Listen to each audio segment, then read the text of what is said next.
Hello गाईस, तर आज आम्ही क्विक आणि इझी अशी भेळ बनवणार आहे। तर त्यासाठी आम्ही चिरमुरे घेतलेले आहेत।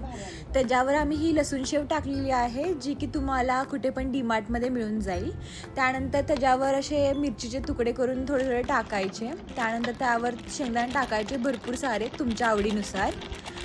त्यानंतर आपण चवीपुरतं मीठ टाकणार आहे त्याच्यावर। त्यानंतर लाल तिखट टाकणार आहे आणि हळद टाकणार आहे। तर ते झाल्यानंतर आम्ही थोडासा चाट मसाला पण टाकलेला आहे आणि थोडी जास्त एनहान्स होती भेळची टेस्ट त्यामुळं। त्यानंतर मिक्स करायचं आहे पूर्ण ह्याला आणि आता ही भेळ रेडी होत आहे। तर आपण ह्याला थोडंसं मिक्स करून एअर फ्रायरमध्ये ठेवणार आहोत। तर आम्ही त्याला मिक्स करून आता एअर फ्रायरमध्ये टाकतोय। तर ते टाकल्यानंतर तुम्हाला टेम्परेचर सेट करायचं आहे। मी चुकून ना एक्साइटमेंटमध्ये खूपच जास्त टेम्परेचर ठेवलेलं, पण 10 मिनिट्स आर इनफ आणि 180 डिग्री सेल्सिअसवर तुम्हाला ठेवायचं आहे।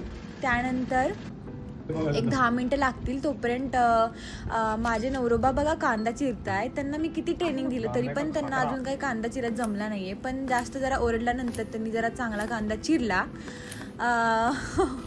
तर फायनली काहीतरी उपयोग झाला।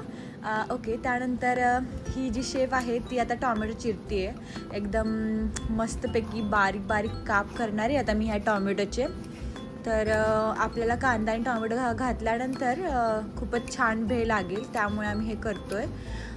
तर छोटे छोटे काप करायचे टॉमॅटोचे पण। त्यानंतर टॉमॅटो कट करून झाला की आपल्याला हे बघा आता एअर फ्रायरमधून तयार झालेली भेळ आम्ही काढली आहे। तर किती क्रिस्पी आणि किती छान दिसते ही भेळ, तुम्हाला दिसतच आहे। तर त्यानंतर ती आपण एका ह्याच्यामध्ये ट्रान्सफर करायची आणि त्याच्यावर आपण चिरलेला कांदा टाकायचा आहे।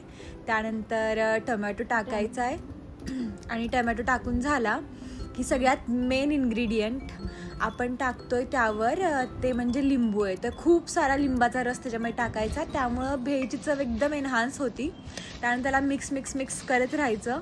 ते मिक्स झालं की आता आपण त्याला सर्व करूयात। तर छान तुम्ही मिक्स केलं की त्याला एका छानशा प्लेटमध्ये तुम्ही सर्व करा। तर इथं आम्ही कोरिएंडर विथ मिरचीचा तुकडा सर्व केलं आहे। सो येस, आपली भेळ रेडी झाली।